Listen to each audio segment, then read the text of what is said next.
Энэхүү хичээл нь аль бие усны эрх бүхий дараах програмуудаар бэлтгэгдэн танд хүрч байна. Сайн байцгаана уу хүүхдүүдээ. Математик сонгоны хичээл эхлэхэд бэлэн боллоо. Өнөөдрийн хичээлийн сэдэв дүрсийн зүйл тогтвол.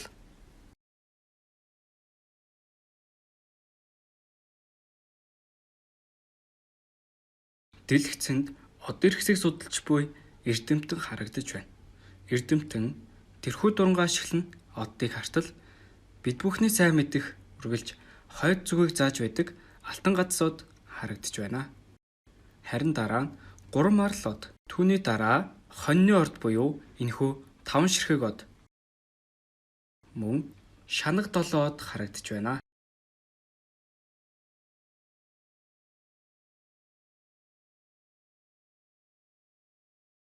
Огторгуйд харагдаж байгаа энэхүү одод 1, 3, 5, 7 гэх мэтчлэн сондгой тоон дарааллыг үүсгэж байгаа юм биш үү хэмээн эрдэмтэн дүгнэлт хийж зогсоно. Дараагийн зургийг ажиглахад барилгын засал чимэглэл хийж буй барилгачин залуу энэхүү ханны дээд хэсэгт харагдаж байгаатай адилхан чулуу автангаар үлдсэн хэсгийг чимэглэх гэж байна. Автанг ямар дарааллаар байрлуулж буг сайтар ажиглаад үлдсэн хэсгийг хэрхэн чимэглэх дараал зүй тогтолыг олцгоё. Ингэснээр барилгачин залуу төгөхөн ханыг чимэглэж чадна.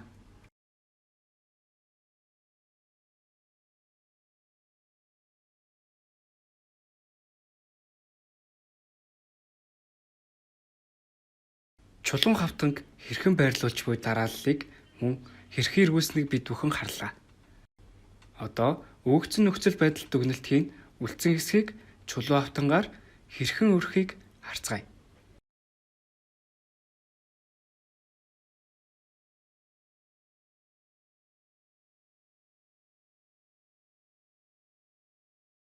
Үлдсэн хэсэгт бид яг энэхүү дарааллаар чулуу автанг өрж байрлуулах юм байна.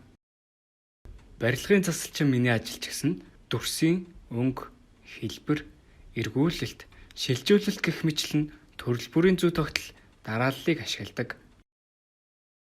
Бид бүгдэд дараагийн бодлогыг тайлбарлахаар их эрдэмтэн Эйнштейн хүрэлцэн иржээ. Самбарт гарч ирж буй дүрсүүдийн өнгө болон тэдгээрийн байршил, эргэлтийг сайтар ажиглая.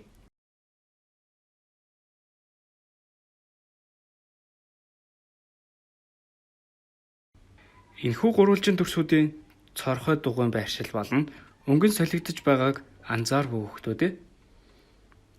Энэ зүй тогтлын 25 дахь гурвалжин нь ямар өнгөтэй, цорхой дугуйны байрлал нь хаана байх вэ гэдгийг олцгоё. Мөн дараагийн дүрсийн зүй тогтлыг сайтар ажиглая. Эцэнд дөрвөлжин дүрс харагдаж байна. Түүний эргэлт, өнгө, цорхой дүрсүүдийн байрлал ямар дараалттай тавигдж байгааг анхааралтай хараарай хүүхдүүдээ.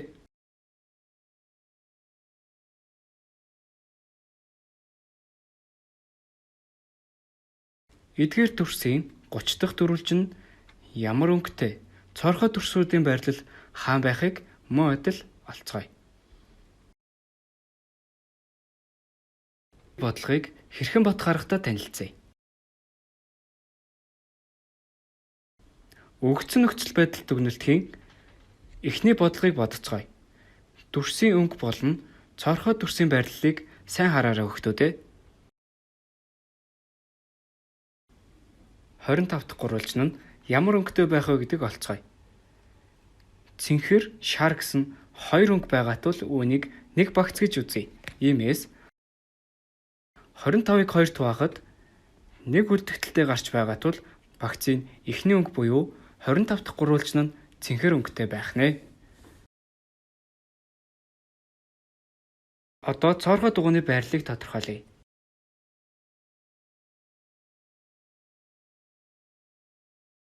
Үүнийг нэг багц гэвэл 25-ыг 3 хуваахад нэг үлдэгдэлтэй ба багцын эхний байрлал байна. Харин одоо дөрвөлжин дүрсийн зүй тогтлыг ажиглаад өгөгдсөн асуултын хариуг олцгоё.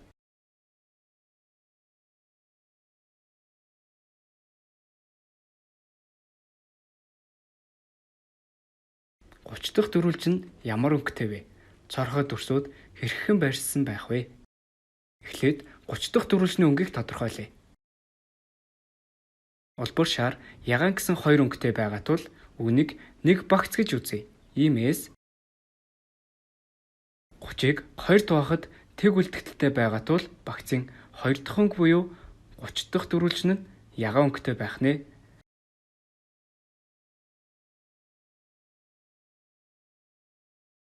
Одоо цорхой дүрсүүдийн байрлалыг тодорхойлъё. Цорхой дүрс нь ямар зүй тогтлоор байршсан байгааг сайтар ажиглаарай хүүхдүүд. Цорхой дүрс нь ийм дарааллаар байршсан байна.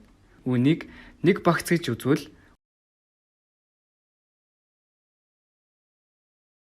30-ыг 4 хуваахад 2 үлдэгдэлтэй буюу 30 дахь дөрвөлжингийн цорхой дүрсийн байрлал нь багцын 2 дахь байрлал юм а. Бие даалт. Бодлого 1.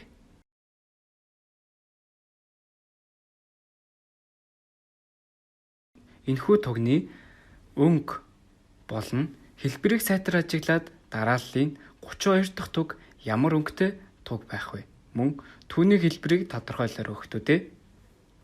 Бодлого 2. Энэхүү дарааллын 57 дахь квадратын дотор ямар хэлбэртэй дүрс байх вэ? Мөн өнцгүүдийн өнгө нь ямар байхыг олоорой. Бодлого 3.